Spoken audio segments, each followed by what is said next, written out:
Bienvenue dans cette nouvelle vidéo, les défis de l'expatriation.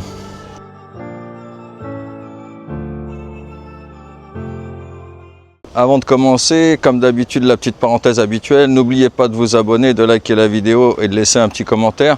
Si vous souhaitez un entretien personnalisé avec moi, n'hésitez pas à me contacter par email ou Instagram. Vous trouverez ça directement en dessous de la vidéo, dans la description de vidéo.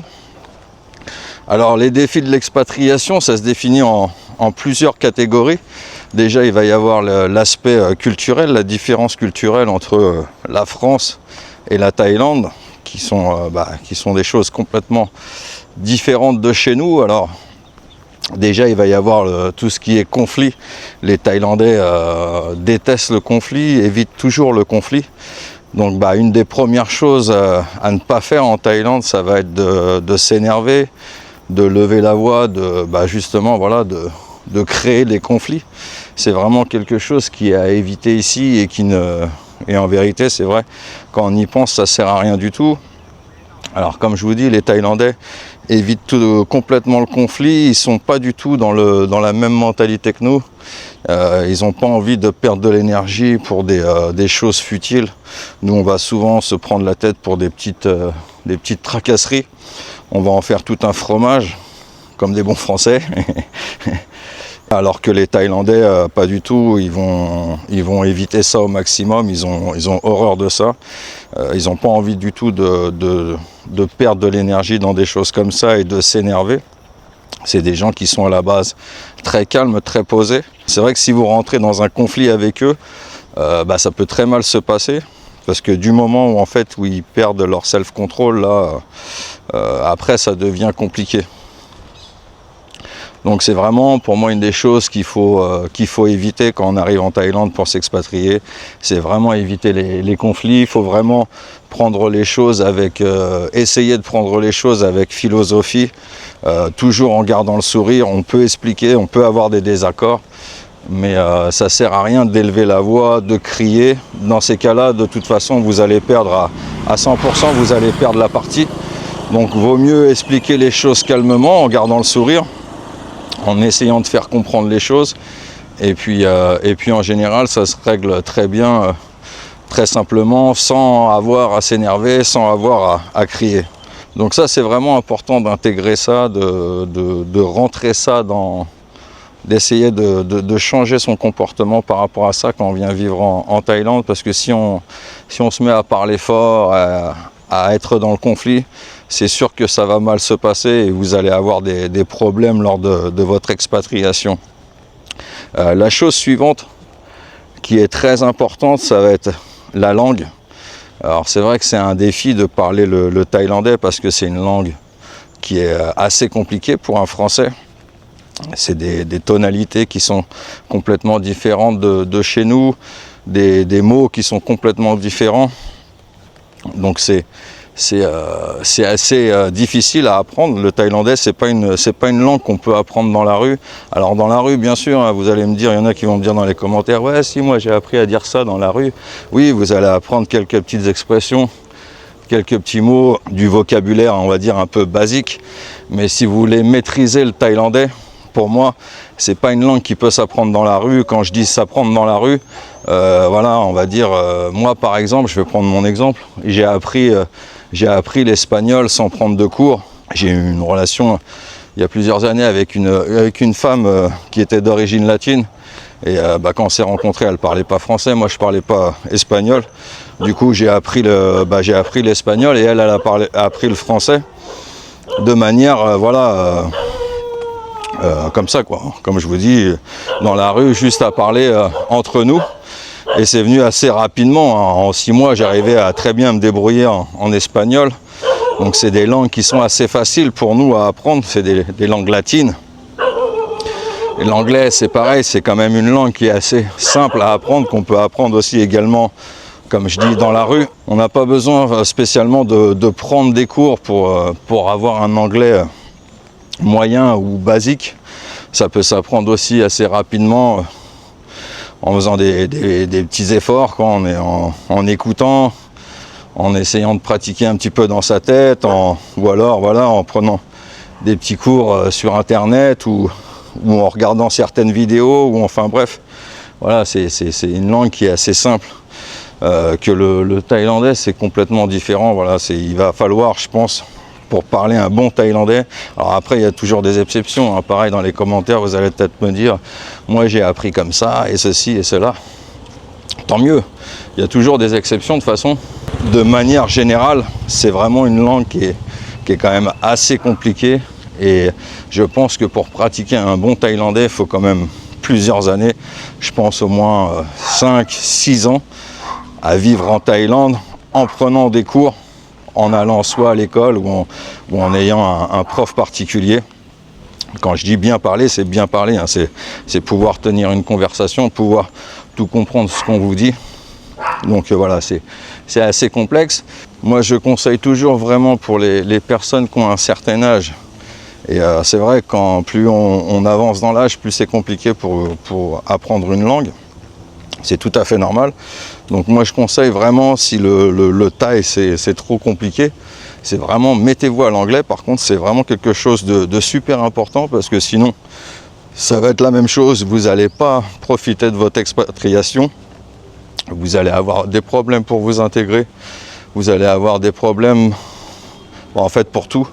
Vous allez chercher une maison ou un appartement, ça va être compliqué de vous exprimer, vous allez vouloir commander à manger, ça va être compliqué pour tout. Ça va, voilà, la langue, c'est la base. Donc vraiment faites des efforts, au moins sur l'anglais. Prenez des cours, il y a tout ce qu'il faut sur internet, vous pouvez trouver tout gratuitement pour l'anglais. Il y a des milliers de vidéos, donc c'est pas ce qui manque. Donc voilà, faites vraiment cet effort-là, c'est important. Votre expatriation va être vraiment compliquée et vous n'allez pas prendre de plaisir en fait, parce que vous allez vous sentir, dans votre coin. Voilà, vous n'allez pas pouvoir vous intégrer. Une des choses suivantes à laquelle il faut faire face quand on s'expatrie, ça va être le mal du pays. Il y a certaines personnes qui ne supportent pas, au bout d'un certain moment, d'être éloigné de son pays, de sa famille, etc. Alors il faut savoir que quand on s'expatrie, c'est comme dans tout, hein. Il y a du bon et du mauvais côté. Il y a certaines personnes qui veulent, qui pensent qu'il n'y a que des bons côtés, mais non, c'est comme dans tout, hein. Il y a toujours du pour et du contre. Donc ça c'est pareil, il faut le prendre en compte, il faut le savoir. Tout n'est pas rose tous les jours. En Thaïlande, on est très très bien. Il y a plus pour ma part, il y a beaucoup plus de positifs que de négatifs. Mais voilà, le mal de pays, ça peut arriver au bout d'un certain moment. Alors moi, non. Moi, les seules choses qui vont me manquer à moi de la France, ça va être uniquement la famille. Et puis certaines choses de la nourriture qu'on ne trouve pas, certains produits qu'on ne trouve pas en Thaïlande. Alors on trouve quasiment tout, mais il y a certaines choses qu'on ne trouve pas, ou alors qui coûtent excessivement cher, puisque c'est des produits importés. Donc moi ça va se limiter à ça. Donc voilà, pour moi c'est pas trop compliqué à surmonter ça. Surtout que moi j'ai la chance d'avoir une famille qui vient quand même passer des vacances assez régulièrement en Thaïlande, donc ça m'aide beaucoup. Et puis quand ils viennent, je suis très content de les voir, et puis on en profite au maximum, on passe des bons moments ensemble.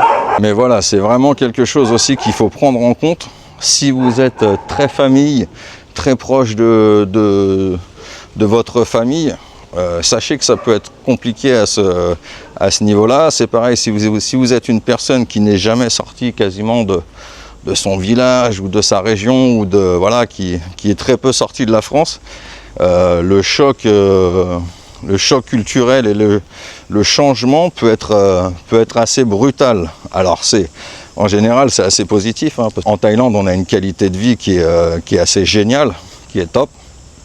Mais après, ça ne peut pas convenir à tout le monde.